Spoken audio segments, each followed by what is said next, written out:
Vinde a mim, todos vós que estáis cansados e sobrecarregados, e eu vos aliviarei. Venham a mim todos os que estão cansados e sobrecarregados, e eu lhes darei descanso, na outra versão. É um versículo muito conhecido por todos nós. Esse é um versículo que a gente sublinha na Bíblia, que a gente imprime e coloca num lugar especial, né, no nosso mural em casa ou na geladeira. E é um versículo que nós que conhecemos um pouquinho mais a palavra de Deus e frequentamos aqui a igreja há mais tempo, a gente sabe de cor esse versículo. Venham a mim todos os que estão cansados e sobrecarregados, e eu lhes darei descanso. Quem diz isso? Aí um crente aqui sentado à minha direita, muito bem. Quem diz isso? Jesus. São as palavras do próprio Jesus. São palavras que têm para a gente um peso especial, né? São palavras que têm para nós um significado muito especial. A gente encontra conforto nessas palavras, encontra esperança. Vinde a mim, todos vós que estáis... Quem não está cansado e sobrecarregado? Tem alguém aqui dentro que não está cansado e sobrecarregado? Tá, pode ser até que tenha alguém que tá tudo bem com essa pessoa. O cara está com um carro novo, o cara está andando assim, bem de vida, tem aplicação no banco, está tudo tranquilo, a família está em saúde, está faceiro em casa, está tudo tranquilo. Talvez essa pessoa não se sinta sobrecarregada e cansada, mas esse tema pega a todos nós. Volta e meia a gente visita essa palavra na Bíblia e procura receber dessa palavra um pouquinho de ânimo, um pouquinho de encorajamento. Cansado e sobrecarregado. Agora, quando a gente ensina sobre essa palavra, quando a gente prega sobre isso, quando a gente discute isso no grupo pequeno, aí a gente pergunta para as pessoas, o que é que está fazendo com que você se sinta sobrecarregado e cansado? Então a gente tem ali nossa lista de problemas pessoais. Nós sabemos aquilo que nos cansa, aquilo que nos põe para baixo, aquilo que está pesando a nossa vida, pesando o nosso coração, nos desanimando. A gente sabe muito bem o que é. E aí a lista é enorme. E muitos de nós têm uma lista parecida. Os homens do meu grupo pequeno se encontraram sexta-feira de noite para uma reunião. Daí a gente bateu um papo. E percebeu que os desafios de cada um de nós são um pouco parecidos. Nós somos super diferentes, viemos de famílias diferentes, temos casamentos diferentes, tem gente com pouco tempo de casamento, gente com muito tempo de casamento, mas os problemas entre o marido e uma mulher são, às vezes, bem comuns, não são tão diferentes do que outras famílias. Às vezes o que pega você é desânimo, porque você está trabalhando e parece que a conta nunca fecha no final do mês. E isso é um negócio que acaba te desgastando, acaba pondo você para baixo, acaba desanimando você, trazendo uma sobrecarga incrível. Às vezes é um relacionamento de um filho, de um jovem com seus pais que não é um relacionamento legal. Convive junto, vai para casa, dorme em casa, faz a refeição, mas não tem um papo legal com seus pais. A coisa meio entroncada. Assim que dá, o guri ou a guria saem de casa para estar com a galera, para fazer uma festa, para viajar, né, para comer um raclete juntos. Foge. Porque a coisa em casa não está bem. Tem gente que andou comendo raclete esses dias aí, né? Já se manifestaram aqui. Raclete é uma comida parecida com fundi, é delicioso. Entra no Google lá e procura raclete, vale a pena. Vale a pena tu experimentar, descobrir o que é experimentar. Então, quando a gente fala de andar sobrecarregado e cansado, vem na nossa lista um monte de situações que afligem a gente de fato, que são situações reais, que nos machucam, nos desanimam, nos sobrecarregam. Algumas delas são crônicas, que vêm de anos, que vêm de meses. E Jesus tem uma palavra, diz assim, vinde a mim, todos vocês que estão cansados e sobrecarregados. E eu sempre li essa passagem dessa forma. Mas eu quero propor para vocês hoje que a gente dê um passo para trás, para a gente enxergar melhor essa passagem, o que está acontecendo nesse capítulo 11 de Mateus e entender todas as nuances ali que Jesus está ensinando, com quem Ele está, o que Ele está fazendo. E eu quero pedir que vocês me acompanhem nessa panorâmica do capítulo 11 de Mateus. Abram suas Bíblias, quem tiver, em Mateus 11. Eu vou selecionar ali alguns versículos, nós não vamos ler todo o capítulo, é um pouco extenso. E aí nós vamos conversar um pouquinho a respeito do que está acontecendo ali. O capítulo 11 de Mateus começa com uma pergunta. João, o Batista, aquele que batizou Jesus, ele estava preso. Ele estava preso porque ele confrontou o rei Herodes, porque o rei Herodes estava tendo um caso com sua própria irmã. E aquilo foi aceito socialmente. E João Batista, como era um homem que tinha os princípios de Deus, João Batista confrontou esse rei chamado Herodes. E esse rei mandou pôr João na cadeia. Logo depois, diz a Bíblia que ele mandou decapitar João. Mas João estava preso. João Batista estava preso nessa altura do campeonato aqui. E João manda os discípulos dele, os discípulos de João Batista, irem ter um encontro com Jesus e perguntar para Jesus se Jesus é aquele que haveria de vir. Dê uma olhada ali no versículo 2.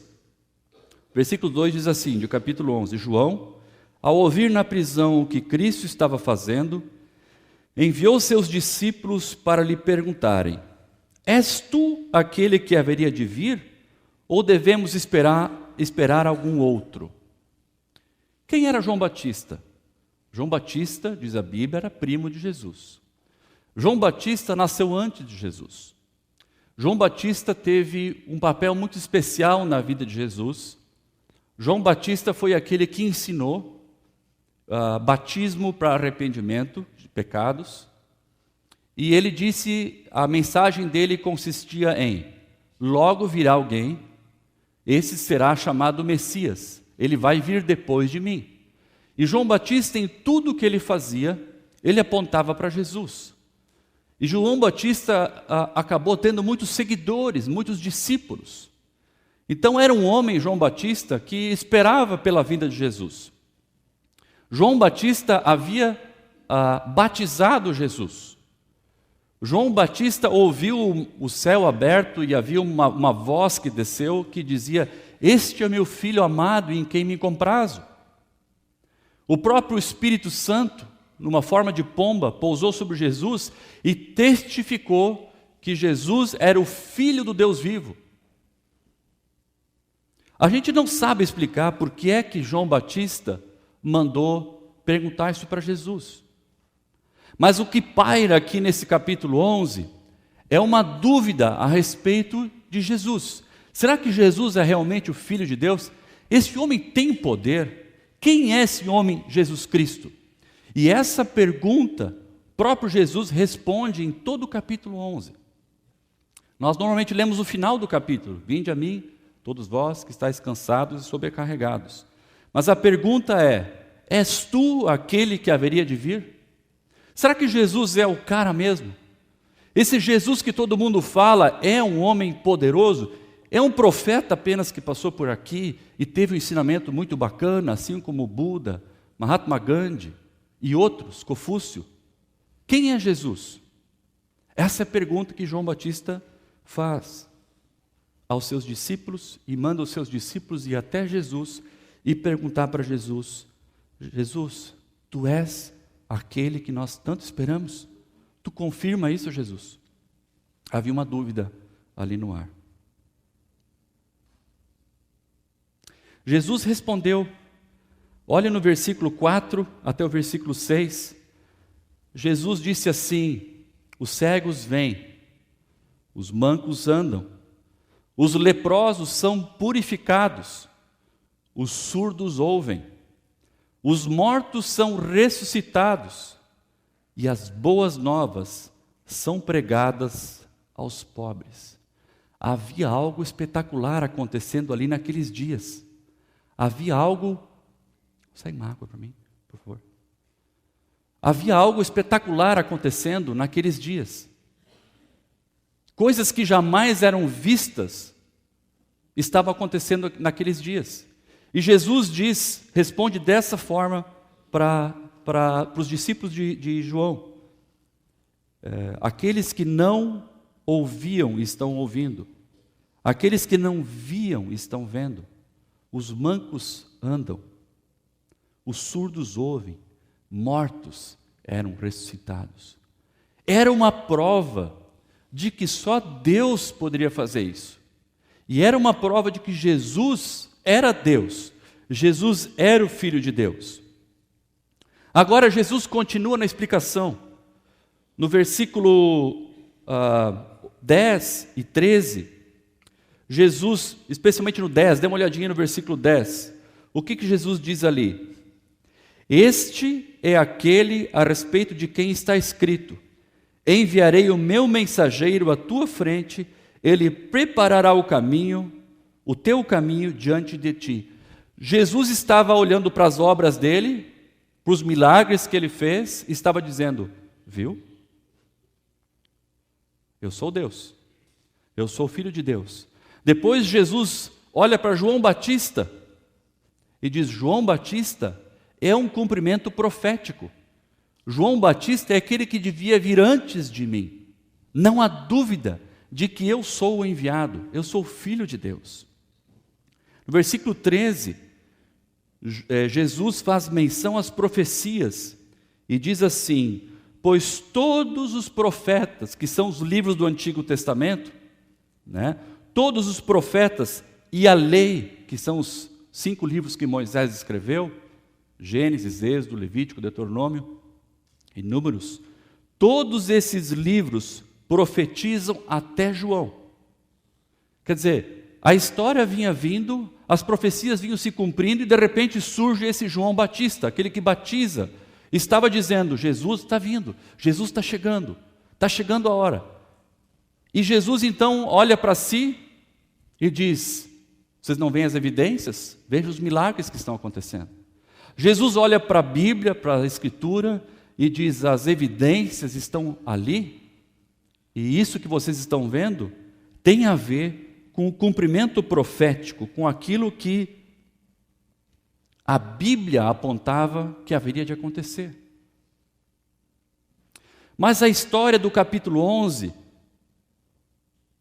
a história que Jesus narra, os acontecimentos não param por aí. Jesus começa a conversar com aqueles que estavam perto dele ali, com os discípulos, e começa a comparar o que está acontecendo com um grupo de crianças. Ele chama ali o que eu chamaria de indiferença infantilizada. O que acontece é assim, Jesus diz assim no versículo 16: aqui posso comparar esta geração, são como crianças. Ele olha para o povo e diz assim: aqui eu posso comparar vocês. São como crianças que ficam sentadas nas praças e gritam umas às outras: nós lhe tocamos flauta, mas vocês não dançaram. Cantamos um lamento, mas vocês não se entristeceram. O que estava acontecendo ali é que eles estavam indiferentes para aquilo que estava acontecendo. Estavam agindo que nem crianças. Havia música, mas não havia dança. Havia flauta, mas não dançaram. Havia um lamento, havia tristeza ali, mas eles estavam indiferentes. A indiferença estava pairando sobre eles. E ele compara aquela turma ali como crianças indiferentes, imaturas. Não entendem o que está acontecendo, não têm noção do que está acontecendo ali. E Jesus continua. Jesus fala da falta de arrependimento. Ele diz ali, versículo 18 e 19: pois veio João Batista que jejua e não bebe, e vocês diziam: ele tem um demônio, esse cara é muito esquisito, vive no deserto, come gafanhoto e se veste com pelo, come mel, pelo de animais. Veio o Filho do Homem, ele estava apontando para si, Jesus, e vocês dizem assim: esse come e bebe. E dizem de Jesus: esse é um beberrão, comilão, amigo de pecadores. Esse cara também não está com nada. Então esses caras tinham uma crítica acentuada por todo aquele que falava a respeito do Messias. João Batista não servia, Jesus também não servia. Eram pessoas ácidas e críticas, por ora como crianças, agindo como crianças infantis, sem nenhum tipo de discernimento, indiferentes ao que estava sendo ensinado ali, né? Porque às vezes você fala com a criança não está entendendo a gravidade do que está sendo dito ali. A criança pequena, quando você está atravessando a rua, ela não vê sentido em dar a mão. Ela quer atravessar a rua. Ela não tem noção do perigo. Tu fala que é perigoso, mas ela não tem noção. Ela é indiferente. Então vou dar a mão. Como se isso fosse só um detalhe. Não compreende aquilo que está acontecendo. Obrigado, Ed.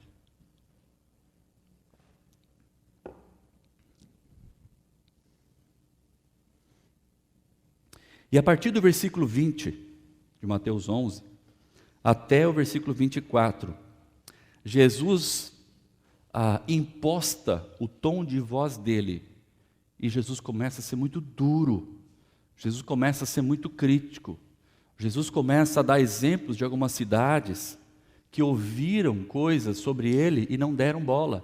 A indiferença, a crítica dessas cidades e a falta de arrependimento era uma coisa incrível. Vamos olhar ali comigo Mateus 11, de 20 até o versículo 24. Então Jesus começou a denunciar as cidades em que havia realizado a maioria dos seus milagres. Por quê? Porque essas cidades que viram a demonstração do Filho do Deus vivo não haviam se arrependido. Porque não se arrependeram, diz ali no final do versículo 20. Versículo 21.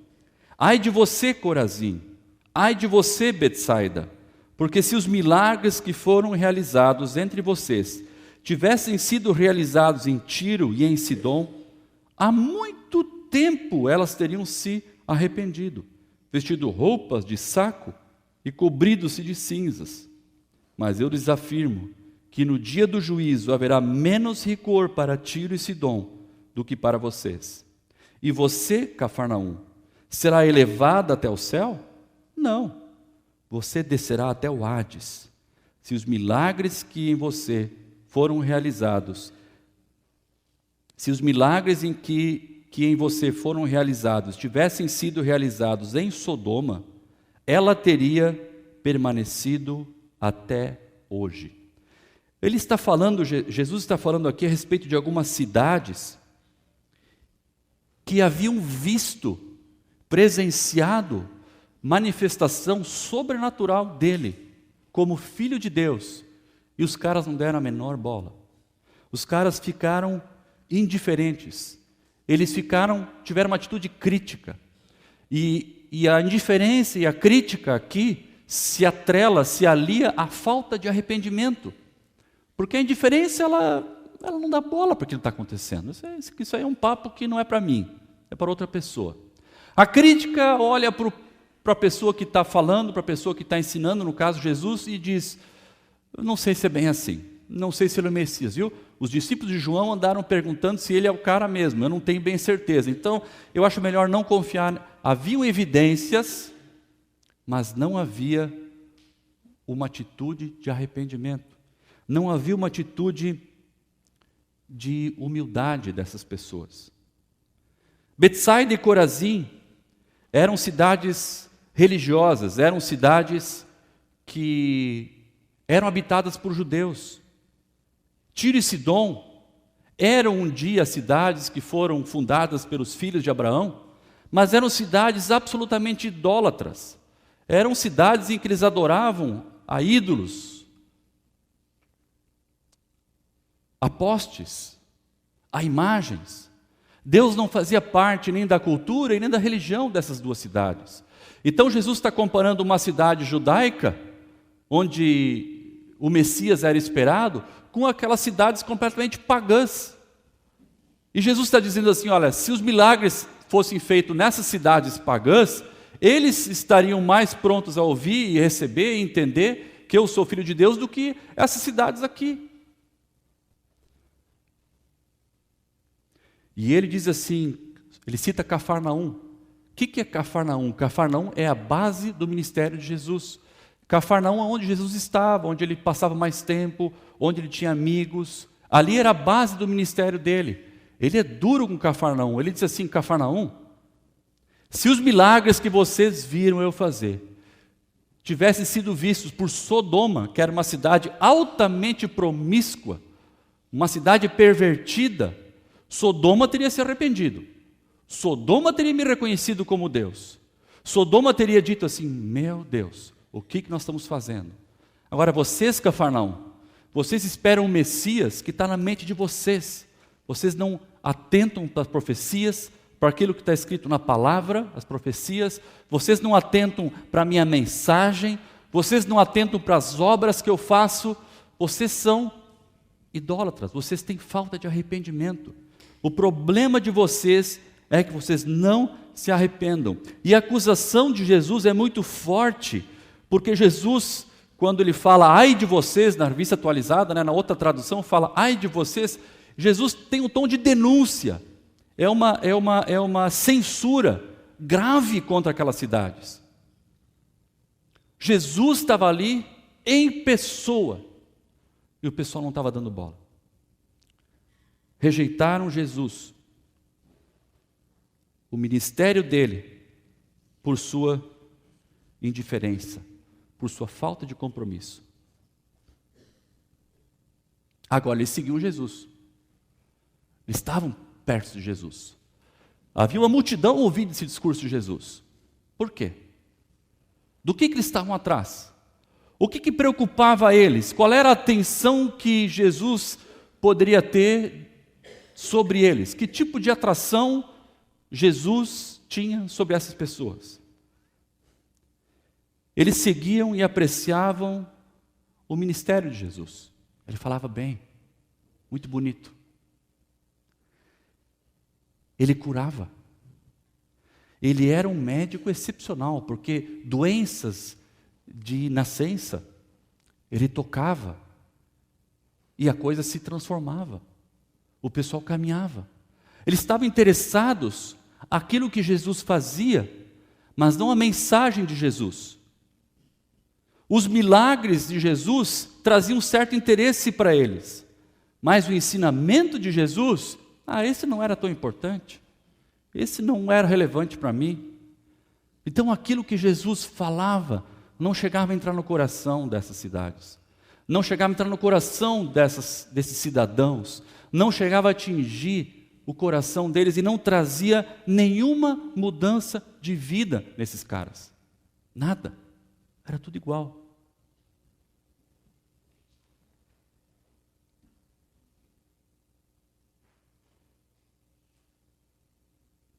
Isso é muito real para nós hoje. Isso que acontece aqui, está acontecendo hoje, aqui em Porto Alegre, entre nós aqui, na cidade, no Brasil. Há muitas pessoas que vão atrás de Deus e vão atrás de Jesus para se sentir aliviados e tirar o seu sobrepeso, mas não estão interessadas em seguir Jesus. Jesus é um cara que resolve problema. Jesus é um cara que vem e me dá a solução. É gostoso vir aqui na igreja, é gostoso participar do momento de celebração, é gostoso a gente ouvir uma música gostosa, a gente chega a aplaudir o quarteto, né? Como que bacana que é isso. A palavra é jóia, eu não entendi muito hoje, mas os caras falam muito bem lá, é muito bacana ir naquela igreja, ou na outra igreja, ou no outro lugar, mas será que você tem compromisso com Jesus? Será que tem um compromisso de deixar Ele dirigir a sua vida? Será que você tem sinal de vasculhar o seu coração, a sua vida, e perceber que há coisas erradas dentro do seu coração, e que você precisa se arrepender daquilo que você tem feito, para que Jesus possa transformar de dentro para fora a tua vida, e não só dar pão para você, e não só ajudar você no seu emprego, ajudar você no seu problema? E aí Jesus continua. Jesus diz assim: Senhor, versículo 25, eu te louvo, Pai do céu, Senhor dos céus e da terra, porque escondeste essas coisas dos sábios e cultos e as revelaste aos pequeninos. Eu te louvo porque o Senhor revelaste aos pequeninos. O amor de Deus, a intimidade de Deus, a salvação de Deus, não consegue atingir um coração autossuficiente.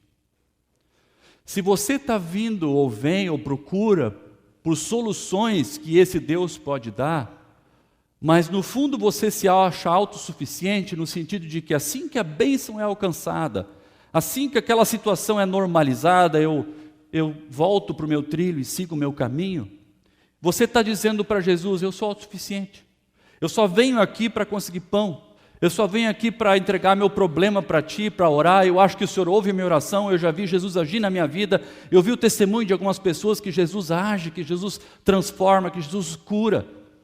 Mas se você continua, depois sua caminhada, você está dizendo para Jesus, eu sou autossuficiente.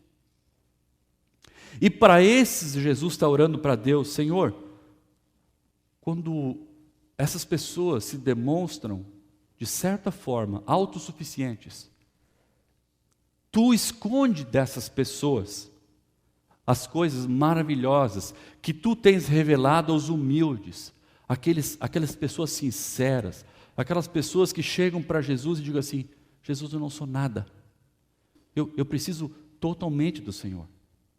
Eu achei que eu conseguiria, mas a conclusão que eu cheguei é que eu não consigo. Antes eu critiquei o Senhor, antes eu fui indiferente, mas agora eu quero me arrepender. Eu reconheço que eu sou autossuficiente. E quando você se humilha diante de Deus, Deus se revela para você. E Jesus diz assim no versículo 26, sim, Pai, assim foi do Teu agrado. Assim foi do Teu agrado. Jesus no versículo 27, ele continua e diz assim, todas as coisas, é uma oração que ele está fazendo ali. Todas as coisas me foram entregues por meu Pai. Quem é o Pai de Jesus? O próprio Deus. Todas as coisas me foram entregues por meu Pai, diz ali o versículo 27. Ninguém conhece o Filho a não ser o Pai. E ninguém conhece o Pai a não ser o Filho, Jesus diz. E aqueles a quem o Filho quiser revelar. Vejam bem, Jesus está dizendo que ele curava e que João Batista era um cumprimento profético a respeito da vinda dele. E agora Jesus está atestando a deidade dele, dizendo que ele é Deus, porque ele diz que ele e o Pai são uma pessoa só. As obras que ele faz dizem que ele é Deus. O cumprimento das profecias dizem que ele é o Filho de Deus. E ele diz, eu e o Pai somos um.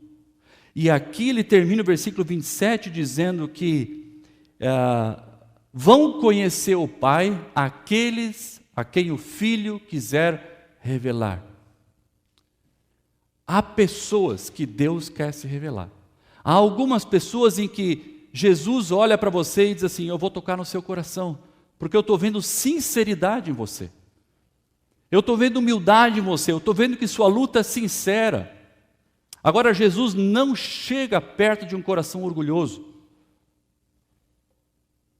A Bíblia diz que Jesus se opõe aos orgulhosos. Jesus tem uma atitude opositora aos arrogantes, aos autossuficientes. Por isso que ele ora no início lá dizendo, Pai, eu agradeço que Tu escondeste essas coisas dos sábios e cultos, porque pessoas sábias e cultas têm a presunção de tentar compreender o reino espiritual de Deus através da sua mente e querem descartar completamente a fé, como se a fé e a razão fossem coisas antagônicas. A fé e a razão caminham juntas. A fé e a razão são complementares, porque eu creio em Jesus, eu creio em Deus com a minha razão, com a minha mente. A minha mente me atesta de que Jesus é o Filho de Deus. Mas muitos sábios, muitas pessoas inteligentes, muitas pessoas bem de vida, Elas não criam. Eram autossuficientes. Jesus diz que nós só vamos conhecer o Pai através dele. Não há maneira de você se encontrar com aquele que foi o Criador de todas as coisas, o Criador do universo, aquele que sustenta a vida, aquele que dá o ar para o teu fôlego, aquele que faz teu coração bater. Não tem razão e maneira de você chegar até Deus senão por Jesus. Todas as religiões levam a Deus? Não, isso é uma falácia. Muitos estão indo atrás disso e estão andando sobrecarregados e cansados, porque só Jesus é o caminho. João 14, versículo 16, se não me falha a minha memória, diz assim: eu sou o caminho, a verdade e a vida. Ninguém chega ao Pai senão por mim. Jesus é aquela pessoa que nos conecta com Deus. Jesus é aquela pessoa que nos religa com o Pai. Daí vem a palavra religião, que foi deturpada e distorcida ao longo da história da igreja e da humanidade. Jesus é aquele que diz para você: filho, há um Pai, Ele me enviou, eu tenho uma mensagem para você de esperança, eu morri na cruz em seu lugar, para que seus pecados fossem perdoados. Crê em mim e você terá uma vida nova. Crê em mim, eu vou te encher de esperança. Crê em mim, porque o meu fardo é leve e o meu jugo é suave.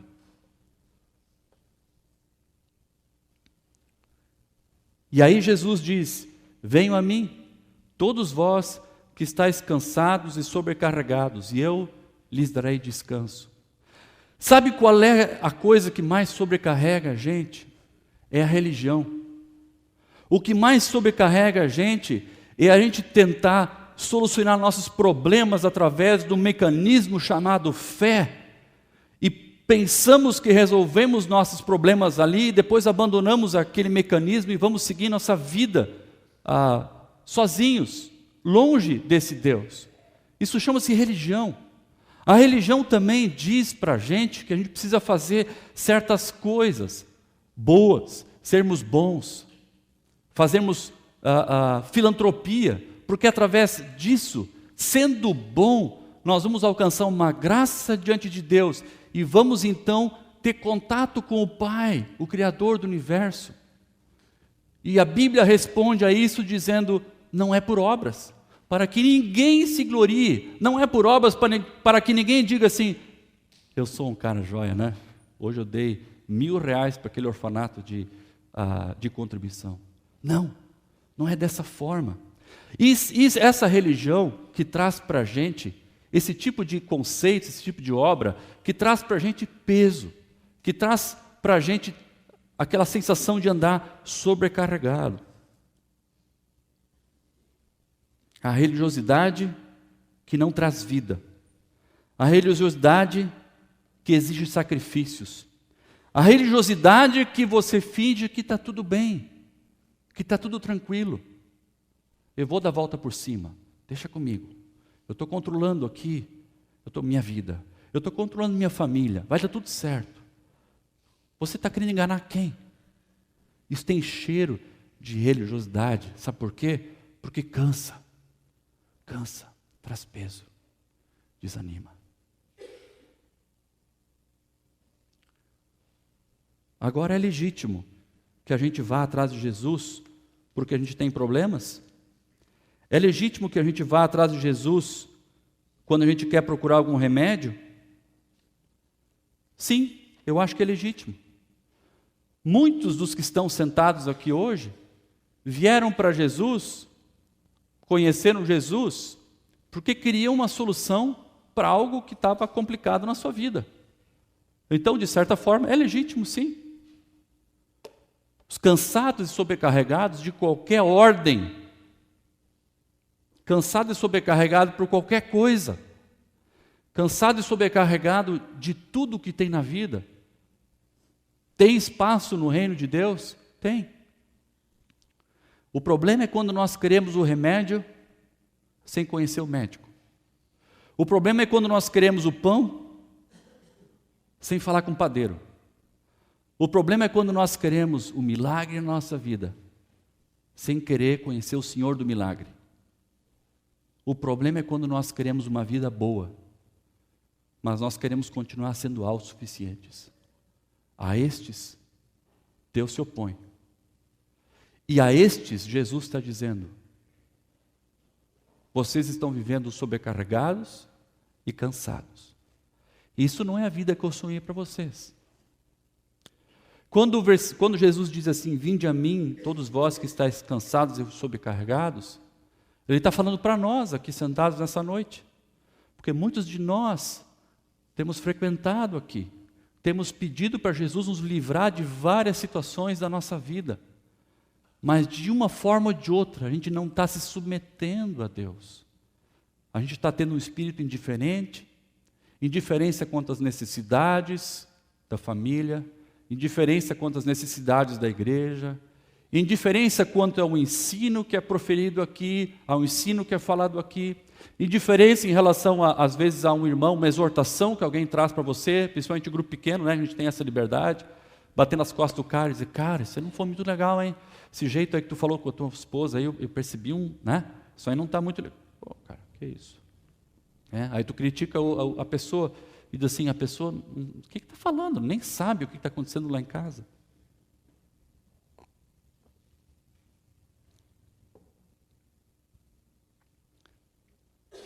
Isso traz para a gente cansaço.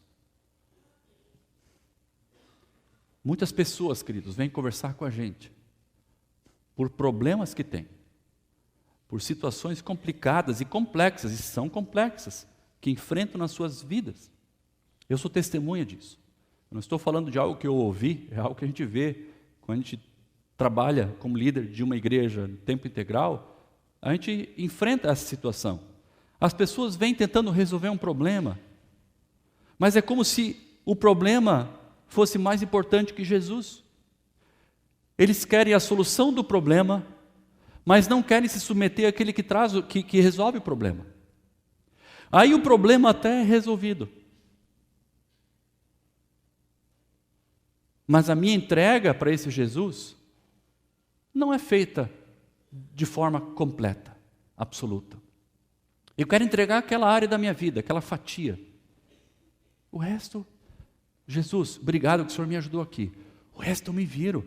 Eu sei como resolver minha situação. Gente, isso traz um peso para a gente incrível. Porque acontece que essas pessoas voltam para conversar com a gente com outras situações, com outros problemas, que acham que são insolúveis. E quando você começa a conversar com essas situações, com a pessoa, sobre a situação, o meu papel é apontar Jesus para elas.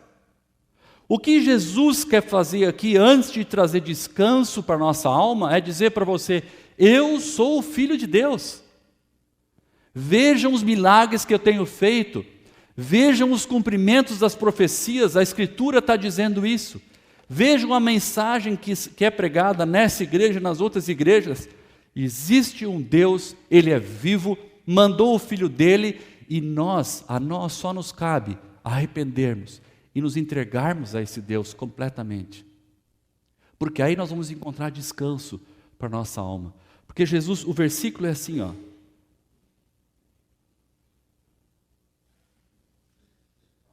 Andar com Jesus é encontrar descanso para a nossa alma.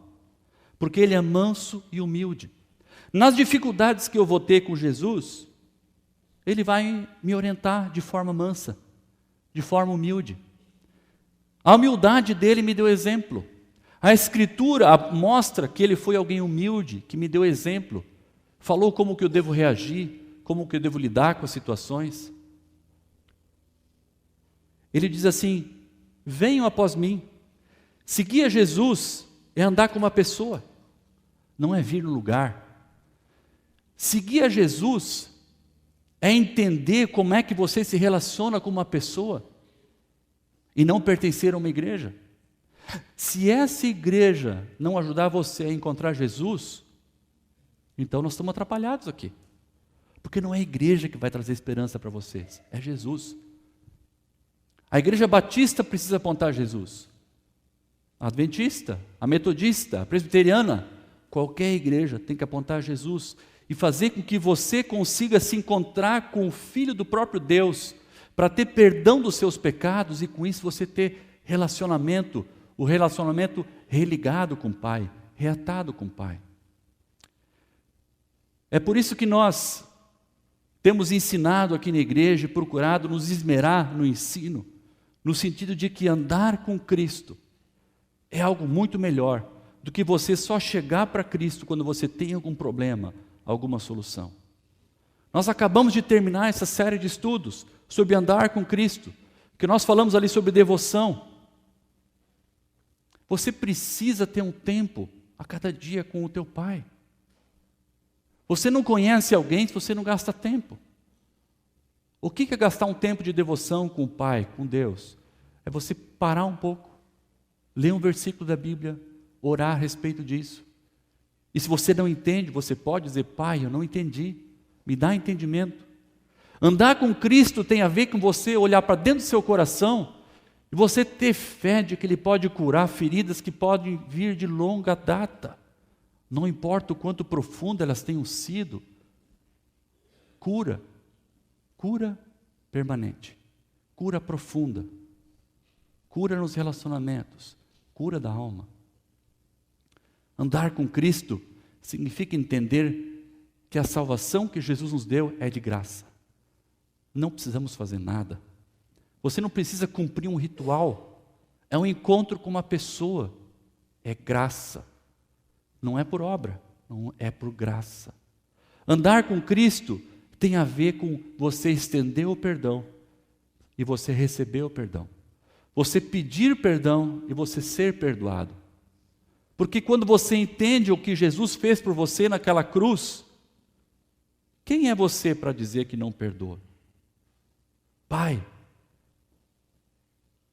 perdoa-lhes, porque não sabem o que fazem. Ou como diz na palavra, Pai, perdoa assim como eu tenho perdoado aqueles que me ofendem. O ensino aqui não é que Jesus não vai perdoar você se você não perdoar o outro, mas a pergunta é: você experimentou o perdão do Pai? Você já se sentiu perdoado? Isso traz uma leveza de coração, uma leveza de vida, uma leveza de alma, uma esperança incrível. Nós estamos tentando ensinar e apontar de que andar com Jesus é muito mais do que você comer o pão que Ele dá. Andar com Jesus é muito mais do que você usufruir daquilo que Ele pode te oferecer. Mas andar com Deus é você andar com uma alma leve. É você andar com uma alma, encontrar descanso para a sua alma, como diz ali o versículo 29 de Mateus. Encontrar descanso para a alma. Em todo o capítulo 11 de Mateus, até o final, ecoa essa pergunta que João Batista fez: quem é Jesus? És tu aquele que haveria de vir? Quem é Jesus? Quem é Jesus? E esse conceito tem sido às vezes tão desgastado, tão distorcido sobre Jesus, que algumas pessoas ouvem, como me ouvem falar agora, e dizem assim: será que é isso mesmo? Será que Jesus é o Filho de Deus? Será que nós temos que crer nesse Jesus? Eu acho que nós temos duas categorias de pessoas com as quais, principais, que Jesus quer falar aqui. Primeiro, é com aquelas pessoas que acham que seguem Jesus, mas sem perceber, estão mais preocupados com as bênçãos que Ele pode dar, do que com as transformações que Ele pode fazer profundamente no seu caráter. E por favor, não olha para mim nesse momento dizendo assim: deve ter aqui dentro alguém que pensa assim. Olha para você. Cada um deve olhar para si mesmo. O que atesta que você um dia entregou sua vida para Deus? Quais são as evidências na sua vida que você é um filho legítimo de Deus? Como você pode dizer que você nasceu de novo? Porque um dia você levantou a mão aqui nesse banco e disse assim, eu quero entregar minha vida para Cristo? Porque você veio à frente aqui? Não. Porque você foi um dia batizado aqui, tem um tanque aqui atrás? Você foi batizado e você diz assim, eu me batizei, eu sou filho de Deus. Você pode ter sido batizado e você só está atrás do pão. Você está atrás da cura. Você está atrás da libertação da tua cegueira. Você quer enxergar melhor.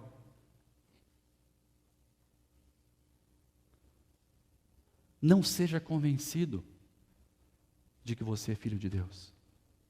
Não deixe ninguém convencer você que você é filho de Deus. Precisa haver uma evidência sobrenatural que o Espírito Santo coloca no seu coração. Uma evidência que é silenciosa, porém inquestionável, de nascer de novo. Algo aconteceu na minha vida. O que é? Eu estou tão envergonhado de quem eu sou, de quem eu era. Um arrependimento profundo. E aí você confessa para Deus. E aí você sente aquela presença de Deus que é inexplicável, que traz a certeza de que Deus é vivo e Ele existe. E aquela paz flui dentro do teu coração. Isso não tem a ver com levantar a mão, isso não tem a ver com batismo, isso não tem a ver com frequentar aqui. Eu estou dizendo isso para você porque você precisa ser humilde, olhar para dentro de você, nós precisamos olhar para nós, cada um de nós. Quem disse que você segue Jesus porque você quer ter o seu coração transformado? Porque você frequenta aqui tantos anos? Seja humilde. Diga para o Senhor, Senhor, Tu estás comigo? Talvez você tenha tomado uma decisão por Jesus algum dia na tua vida, porque você procurava uma solução, você queria uma bênção, você estava desesperado. Deus te concedeu, mas Deus te concedeu aquela bênção para mexer com as tuas estruturas, para mostrar que o Pai existe. Existe um Deus vivo. Deus concedeu aquele livramento para você, para ensinar você que Jesus é real. Ele tem poder. Há evidências suficientes de que Ele tem poder. Você aceitou aquela bênção e disse, ok, agora, puxa, eu creio que Deus existe. Ele é o Filho de Deus? É o Filho de Deus. Que coisa boa. E você seguiu sua vida.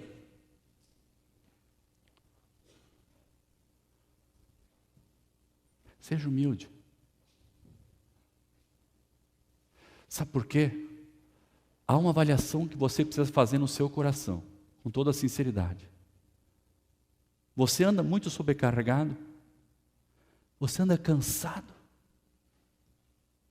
Podem ser evidências de que você não está seguindo Jesus, como você acha que você está seguindo. Então seja humilde, avalia. Avalia porque mesmo que se você esteja nessa situação, o versículo 28 diz assim, venham a mim. Não tem distinção. Não importa se você é de Cafarnaum, se você é de Corazim, de Tiro, Sidom, Betsaida, não importa de que igreja você tenha vindo, se você frequenta aqui há tanto tempo, Jesus convida, venham a mim. Venha a mim. Não é venha na igreja, é venham a mim. É uma pessoa que está falando. Venham a mim.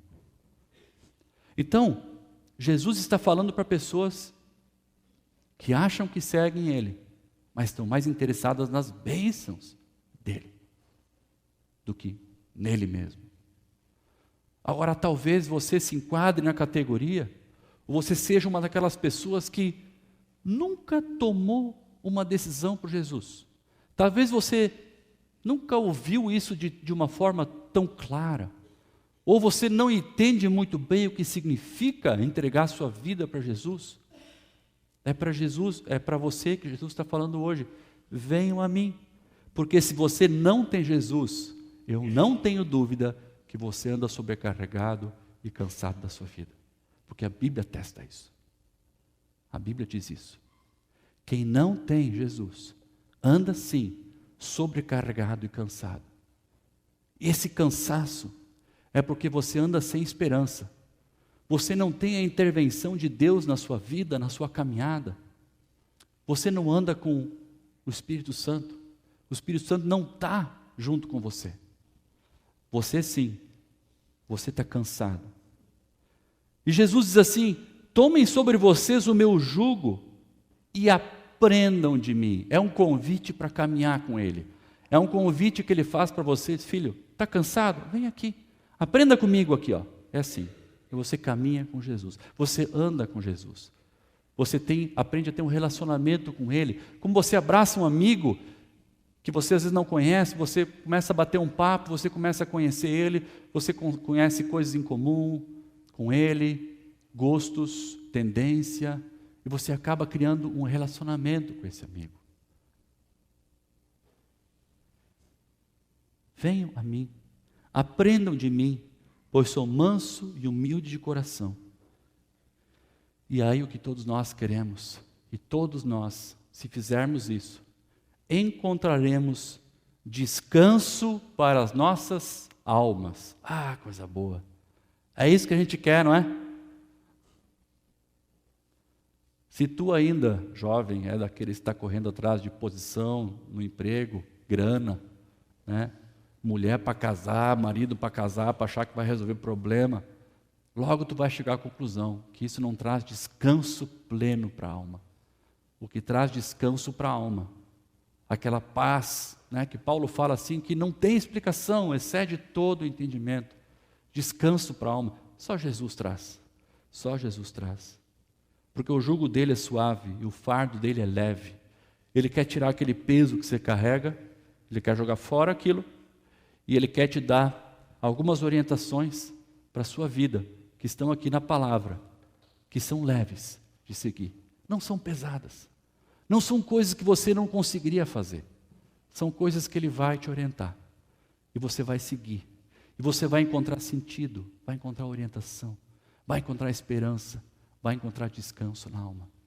Então, queridos, esse versículo: vinde a mim todos vós que estáis cansados e sobrecarregados, e eu vos trarei alívio, ele tem a ver com encontrar primeiro o médico dos médicos, aquele que cura, aquele que traz o alívio, o próprio Pai. Não procure o alívio, não corra atrás de descanso, sem antes conhecer aquele que te dá descanso. A mensagem da Bíblia é simples. Ela ecoa em toda a Bíblia. Quem é esse homem? João pergunta assim: és tu aquele que haveríamos de esperar? É ele. Ele já veio, morreu na cruz por você, ele amou você antes de você conhecer a ele. Ele orou por você. Esse Jesus é real. Eu tenho experimentado ele. Muitos aqui têm experimentado ele. Você quer experimentar Jesus? E as bênçãos que ele traz. Quer experimentar Jesus? E a esperança que Ele traz.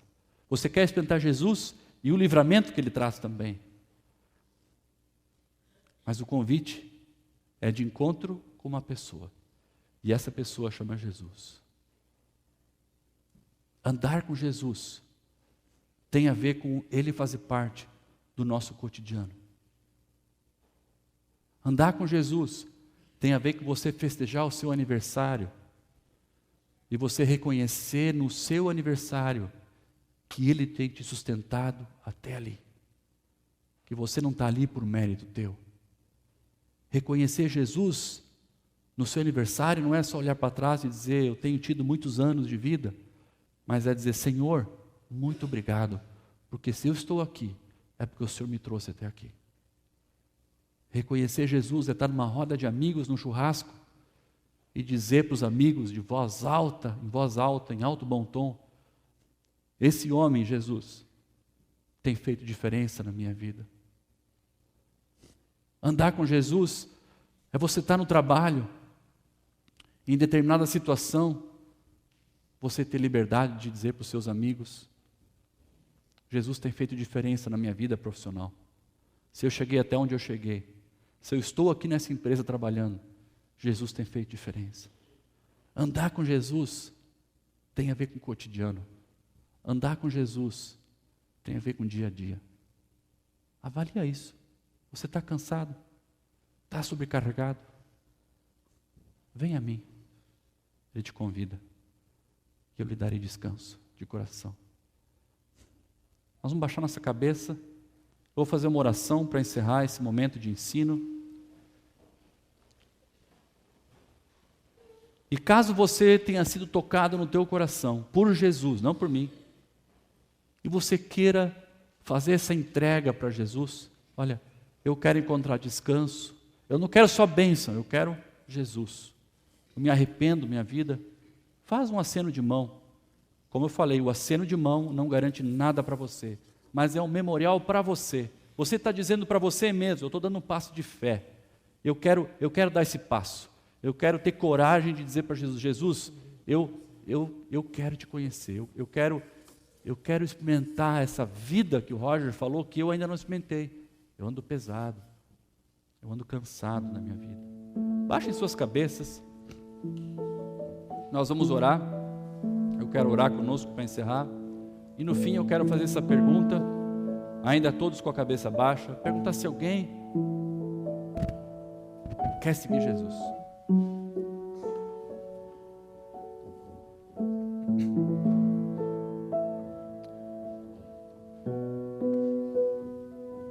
Querido Pai, obrigado pela Tua palavra, que ela é tão completa. Obrigado pelo Teu ensino, que ele mexe com o nosso coração, estremece nossos alicerces, questiona nossas convicções e aponta para o Teu Filho bendito, Jesus.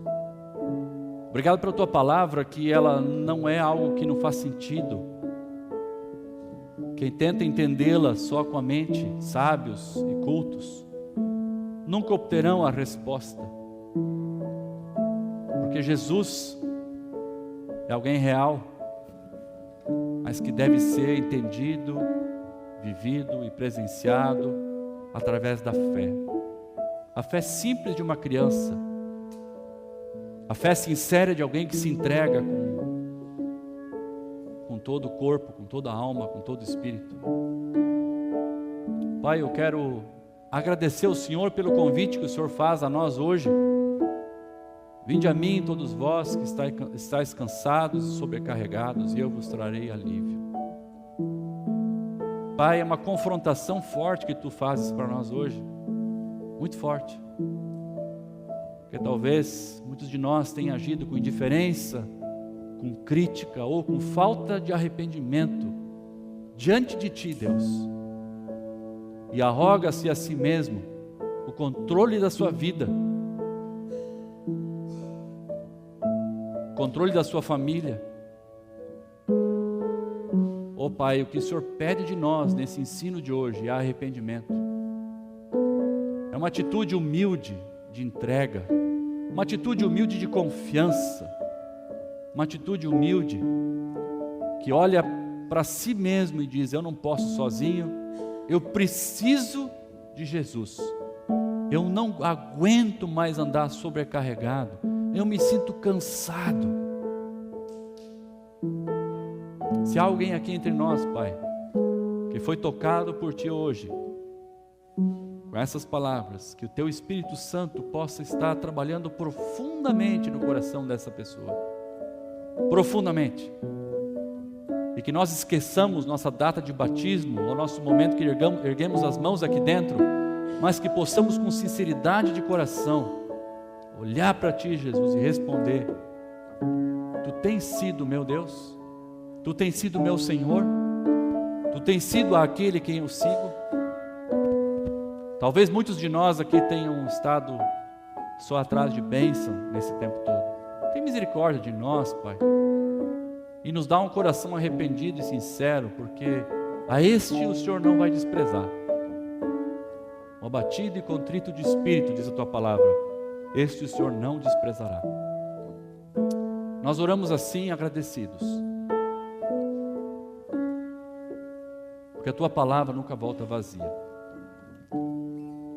Em nome de Cristo, amém. Ainda de cabeça baixa, nem levanta a tua cabeça. Há alguém aqui que gostaria de seguir a Jesus? Há alguém aqui que gostaria de tomar uma decisão pessoal, dizer, eu preciso aprender mais sobre Jesus, eu não aguento mais caminhar cansado, sobrecarregado, eu quero ter uma vida que vale a pena ser vivida, eu quero ter uma vida na presença de Deus. Há alguém aqui? Amém. Deus te abençoe. Deus te abençoe. Amém. Deus te abençoe. É algo que você está fazendo com Deus. Amém. Deus te abençoe. Algo que você está fazendo com Deus, não é para mim. Você não me impressiona com isso. Algo que deve ser sincero entre você e o teu Pai. Deus te abençoe. Uma boa semana para você.